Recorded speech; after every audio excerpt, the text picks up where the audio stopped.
a bit tangled up.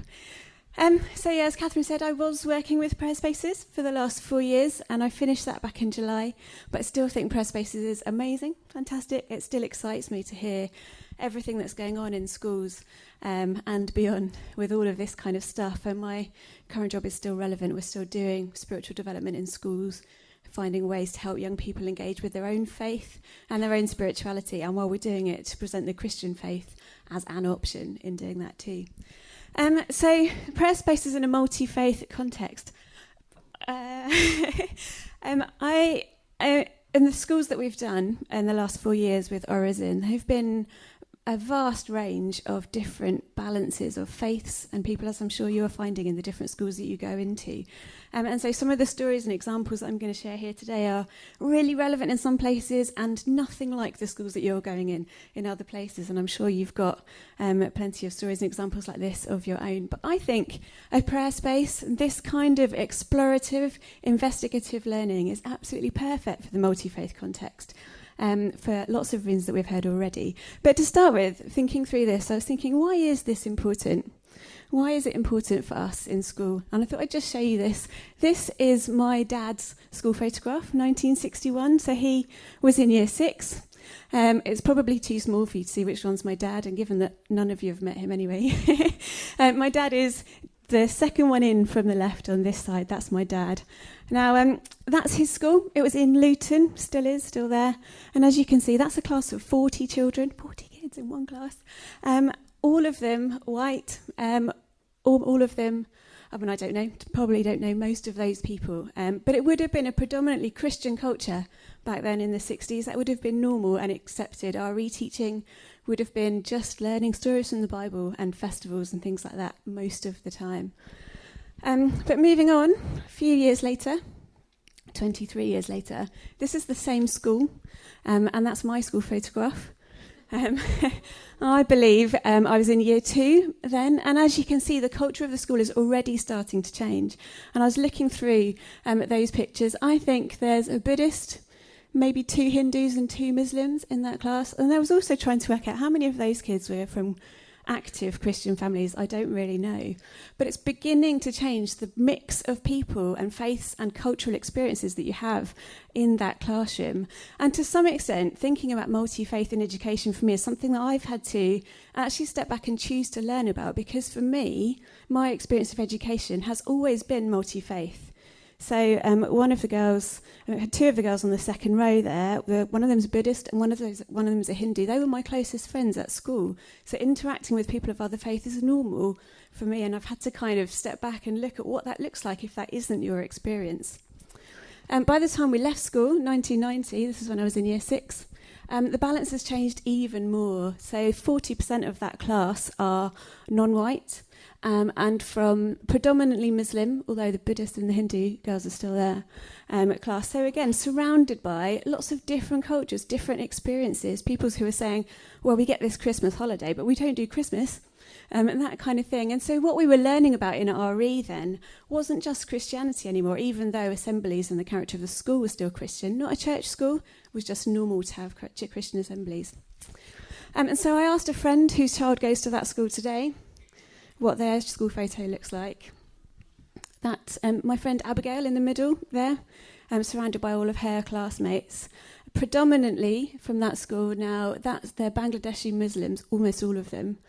And so Abigail's experience of school and of cultural celebrations around her is very, very different to mine. So in just 50 years, what a change in the culture, really, around them with these children.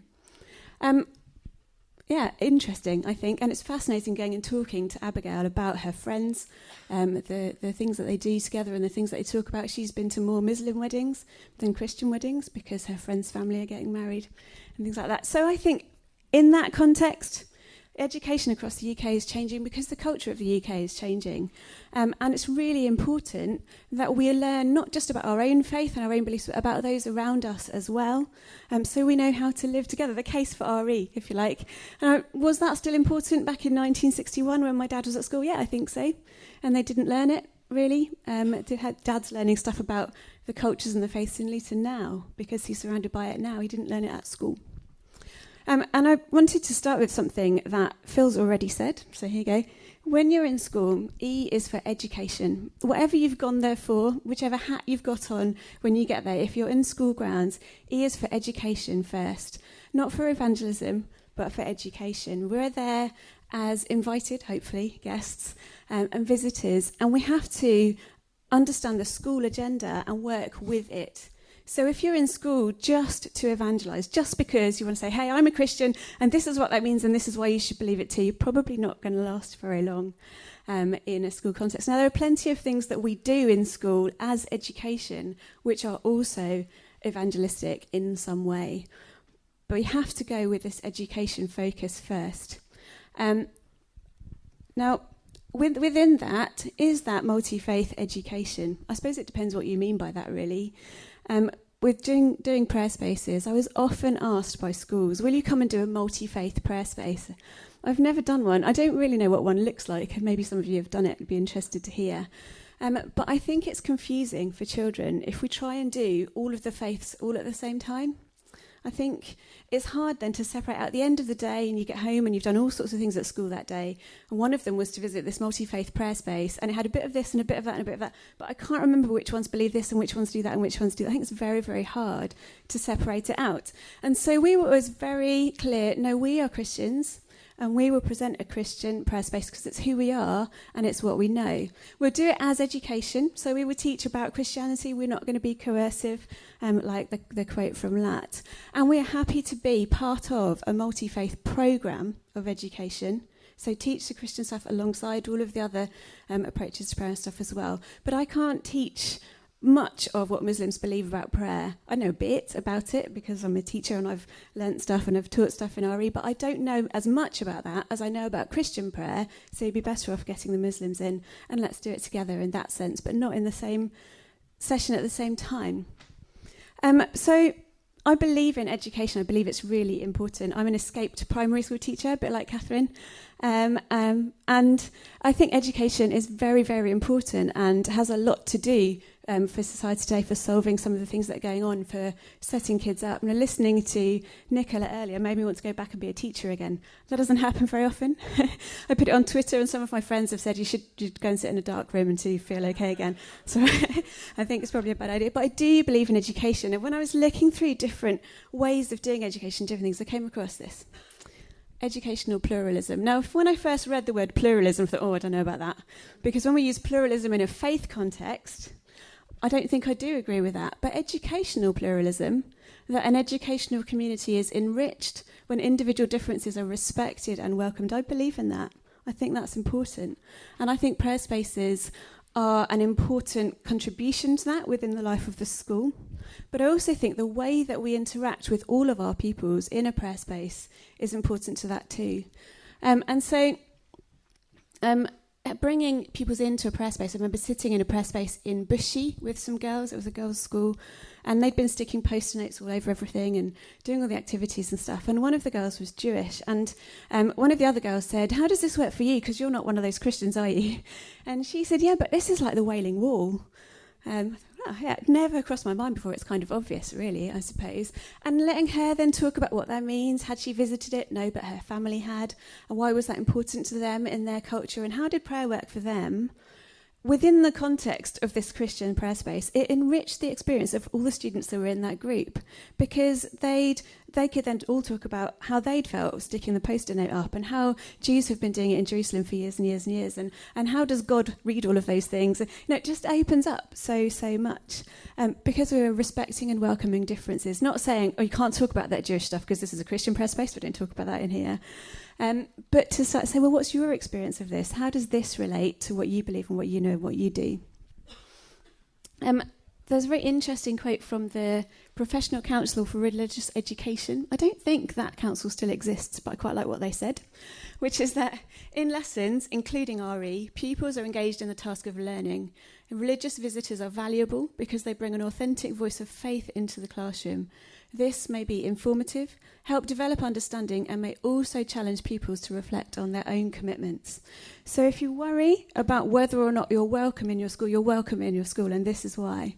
Because you bring something authentic, like it says, which helps pupils to develop what they think. It helps pupils to understand what you think, which challenges what they think and helps them to solidify that.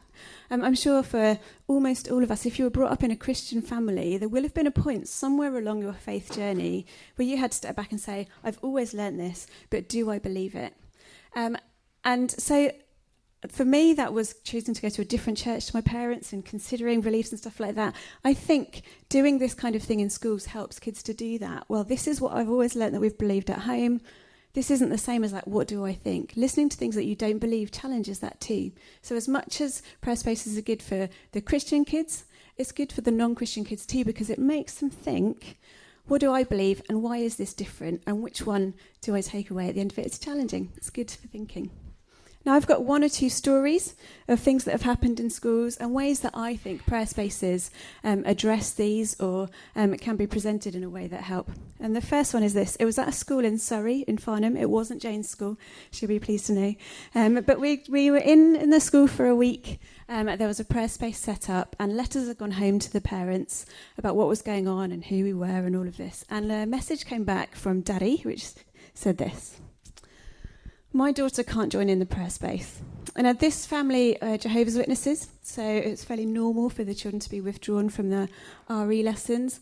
That was Daddy's opinion. Now, the teachers who knew this girl and this family felt it was a real shame. Everybody else in the school was going to experience this thing, and this one particular girl was going to have to go and sit in the hall and read her book while they were doing it. So one of the members of staff grabbed the mum when she dropped the kid off to school that morning. Hey, come and have a look at this, and took the mum into the prayer space.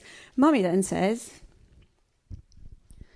I visited the prayer space and she can go with the rest of the class, but don't tell Daddy. So what do? Whose side were we on in that particular moment? So a bit of a dilemma, really, because as much as it was nice for the mum to come in and visit the school in the morning, I don't really want to meet Dad at the end of the day if the girl has gone in the prayer space. In the end, we chickened out, maybe, and let the school choose, because I figure it's the school that's going to be relating to the family beyond that. And the school decided, well, if Mum said she can go and Mum has seen it, then yeah, she can go in. But yeah, we won't tell Daddy. And Mum told the girl, you can do this, but don't tell Daddy that you've done it. Now, the way that we were running lessons in that particular school was that we were running half classes in the room. It's quite a small room. And running a craft lesson with the other class. And I was in the craft room. And this girl was in the group that were doing craft first, prayer space second. So we were chatting about it and everything. And she said, oh, my daddy says I'm not allowed to do this. Oh, here we go. And I said, oh, why do you think Daddy says that? And she said, oh, because we believe different things. Yeah. And so we started talking about the kinds of things that we were going to be doing in the prayer space, which were based on the basic concepts of our prayer room, probably not that different to ones from yours. So I said, does Daddy ever say wow? Oh, yeah, Daddy says wow. He does this and he likes this. Okay. What about sorry? Does Daddy ever say sorry? Yeah. And we went through all of them, and they were all things that she could relate to something that her dad did. I said, well, if you go into the prayer space, you don't have to pray in there. You can do what you want in there. But you can think about those things. And I'm sure Daddy wouldn't mind that, because Daddy thinks about all those things too. And so she did. Now, I don't know what happened at the end of that day. I don't know whether she told Daddy or not. And I don't really know what he would have said had she told him she'd thought about all those things. And if I'm honest, it's really not an approach that I would recommend. But it was a situation we found ourselves in. And this is one of the reasons I believe prayer spaces in schools fits in a multi-faith context, is that the basic concepts of it are accessible to everybody. Whatever you believe, whatever your faith, whatever your background, those 4 words, if those are your basic concepts, are things that everybody thinks about. Being thankful is important to humanity. Being sorry is really important. Saying please, being polite, having a sense of awe and wonder that Ofsted loves so much. It's not about being a Christian. It's about being human. And so I think prayer spaces addresses multi-faith things really well by having this at whatever level. You can always bring it back to something that person will be able to think about. It also, we've always been very careful in Orison prayer spaces to let the pupils choose how they engage with the stuff. So I've put up a room full of things that I think you can use to pray and connect with God, but it's up to you. You can just come into this room and walk around and look at stuff and then go away again if you want to. You can come and play with the stuff, and a lot of our stuff is quite fun to play with if you want to.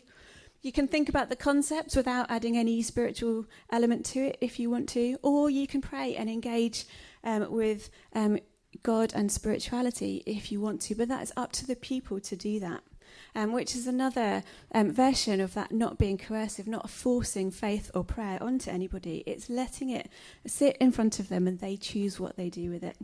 And I found, just like in this picture, this is a church in West Bowling in Bradford. It's very close to where we're going to be tomorrow. And we'd set up the prayer space in a church, just like someone over here said earlier, because there wasn't room in the school. So St Stephen's Church was hosting the space, and 2 schools came and visited, and they're predominantly Muslim, as lots of schools in Bradford are, and the kids just got on with it. They didn't question it. And you often find in that context that kids have far less inhibitions than we do. They'll just find the things that they agree with and get on with it and do them. And so letting the pupils be in control of it lets the pupils access it from their own faith point of view rather than telling them how they should do it. It's a hard lesson to learn with running creative prayer stuff. You set stuff up for children or adults with something in your mind. This is how they're going to use this. They'll almost certainly find another way, and it's almost certainly better. But it is hard to let go of. So here's another one. We were in a school in Finsbury Park in London, which is very, very close to the main mosque in London where Abu Hamza was for a while. Teaching. We'd been invited in by the school, and in year 6 class, some of the boys, the Muslim boys, stopped me while I was talking. I'd been talking about God, and they said, hang on, can you call him Allah, not God, please? That's his name. What do you say to that? How do you respond? And I wasn't prepared for it, if I'm honest. It threw me a little bit, and I think I said something like, well, God is the name that I use for him, whatever you like, and kind of moved on and carried on. But I didn't call him Allah because that's not how I relate to God. And later on, they were sticking post-it notes on the bubble tube praying to Allah. So they obviously felt comfortable expressing their faith and their prayer in their own space. They were trying to get me to do it in the same way, which I didn't do, but still let them do it in their own way. I just still don't know whether that was the right thing to do or not, but that's where we found ourselves, where we ended up. And that's happened in quite a few of the predominantly Muslim schools that we've been in. That was the only one where they've actually stopped me and said, no, you should be saying this.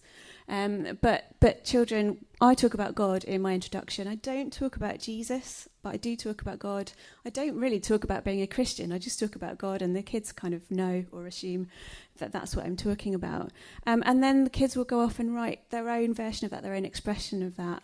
And for the Muslim kids, that is to write Allah on their post-it notes. Now, that's not something that I would recommend necessarily, but I would recommend that they express themselves in their own way, and I trust that God is big enough to deal with that and to work that out in his own way. And I think that's another aspect of prayer spaces, that we are able to be distinctive in our Christianity and in our faith without being offensive. So there is space for you to do that, and without being offended as well. So making sure that we don't use words or phrases that are actively going to offend people of other faiths. So someone else, was it Amy earlier, said, how are you phrasing the things that you're giving kids to do? That's important in multi-faith as well. And it's worth spending a bit of time with some of the other faith groups in your community, perhaps parents in the playground or other teachers or people that you know from local faith groups, saying, what do you believe about prayer? How do you do it? How do you to learn to understand how they do it? And are there ways that you could explain what you do, which relates to what they do, without it being pluralist, I suppose?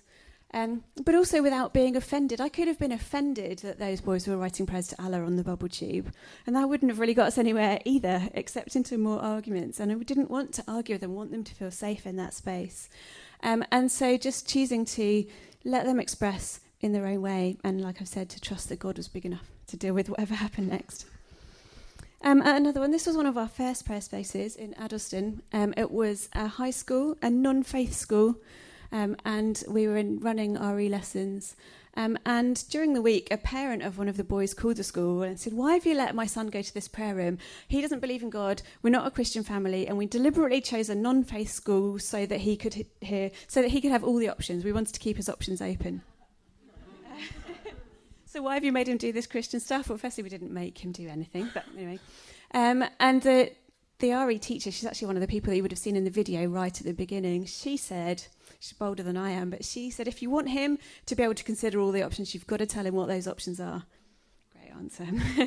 And so that was fine. And the kids would have experienced something that was different to the parents, we now open up to parents at the end of the day after oral prayer spaces so the parents can come and see. Because I think what you hear from a child at the end of the day is perhaps conjures up an image of something which isn't quite the same as what you get when you're in the space. When you come and visit it, it's open, there's space for questioning and exploring, space for people to engage at their own level. But when your son comes home and says, I went to a prayer room today, what? And I can understand why she phoned up, because that isn't what they believe at home, and she wanted to know what her son was doing, so fair enough.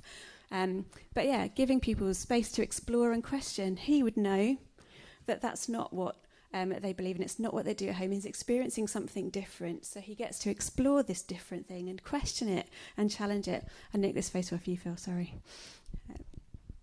Another one then, we were up in Leeds, and one of the girls in year 3 had been quite hesitant really to engage with any of the space actually, and was standing at the edge of one of the zones, and one of our volunteers kind of said, well, do you want to come in and have a look at this? And so she wandered over to the map.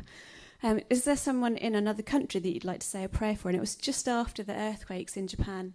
And she said, oh, actually, Mummy's friend lives in Japan and we haven't heard anything from her. We don't know. I hope she's okay. And the volunteer said, oh, well, would you like to say a prayer for her? Do you want to ask God to make sure Mummy's friend's okay? And the girl said, well, I can't do that because we don't believe in prayer in my house. And quite brilliantly, Adrian, our volunteer, just said, that's okay, I do. So we'll do it together. And just let the girl kind of do it under his faith rather than her own. And she wrote this prayer on it and stuck it off. It was actually a really significant lesson for her. I don't remember much of that lesson except this girl and watching her go around. She wrote her name on the hand. And it felt really significant for me to see her name written on God's hand. Because I'm sure it's there, whether she knows it yet or not. And she wrote some things, some questions like, God, are you real? Because I just don't know. So obviously was questioning it and thinking about things, but felt quite stuck because at home, no, we don't believe in this. And I don't know what conversations they have at home. I don't know whether that's the response she gets when they talk about God at home. No, we don't believe in that. But it was an important space for her then to be able to question that and to think about it without having to believe it herself. And that was illustrated again by a post-it note that I found in a school in Rowledge.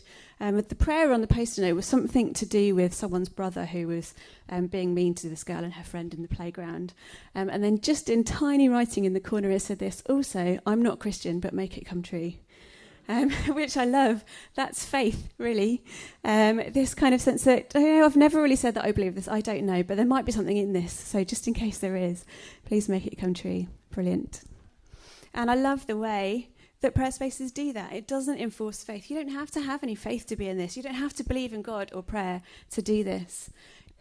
You join in however you want to, because we're not enforcing that. We're demonstrating it. I believe in this. I believe in this God, and I believe in prayer, and I believe that stuff happens when you do. And these are some of the ways that I do that. Why don't you have a look? But you don't have to believe the same as I do to do it. And then finally, and this has been my answer to most questions that I've had when people ask me about what's going on in prayer space, I don't know, but I believe that God is big enough to deal with that. I believe that God is big enough to make himself known to the children who are praying to Allah in the prayer space if it's the right time and that's what he needs to do. I believe that God is big enough to answer the prayers of the kids who are saying, really want to pray for this person, but we don't believe this at home, so I don't know. And he will know the right way and the right time to do that. And believe that God is big enough to sort out what happens when daddy says no and mummy says yes and, the school kind of go one way or the other. God is bigger than all of this. And I don't understand him. I don't understand how prayer works. I've tried, but I don't. But I do trust God with this, and I trust God with the children and the prayers that they pray and the faith, however big or small, they put into those post-it notes as they stick on it. So at the end of the day, going home after all of these things, some of it you worry about, some of it you don't know about, and there's much more that goes on in this than we'll ever be aware. But God is big enough to deal with all of those things at once. I wanted to leave you with a question from NATRE, which is the National Association of Teachers of RE, in an advisory booklet that they produced for religious visitors to schools. So I think it's an update of the one that I quoted earlier. But it's a question, it's a brilliant question, one that I think we should ask about everything that we do in schools, which is this. If a member of another religion visited your child's school and contributed in the same way that you have done, would you be happy with the education given? Good question, eh?